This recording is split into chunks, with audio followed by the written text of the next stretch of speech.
இன்று தினமலர் செய்தியில் ஈரானிடம் தற்போது 440.9 கிலோ எடையுள்ள 60% வரை செறிவூட்டப்பட்ட யுரேனியம் இருப்பு உள்ளது.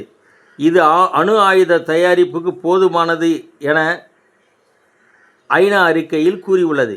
இதனால் தான் அமெரிக்கா ஈரானை கண்டு அஞ்சுகிறது. சிபிஎஸ்இ இணையதளத்தில் தொடர் சைபர் தாக்குதல் வழக்கு பதிந்தது டெல்லி போலீஸ். கர்நாடக அரசு அமைந்த பின் பிரச்சனை வெடிக்கிறது. ராஜினாமா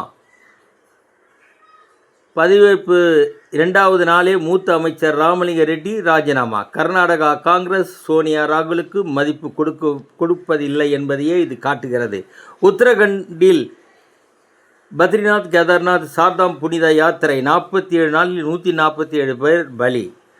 பீகார் மாநிலம் கயாஜி மாவட்டம் பிளம்பரின் வங்கி கணக்கில் 294 கோடி ரூபாய் வரவால் அதிர்ச்சி. இது வங்கி தவறா, தொழில்நுட்ப கோளாறா, அந்த பணம் யாருடையது? ஆய்வு செய்வதாக போலீஸ் அதிகாரி மனோஜ்குமார் சிங் கூறியுள்ளார். மணிப்பூரில் மீண்டும் வன்முறை. கூகி இனத்தவர் 3 கொலை. வணக்கம்.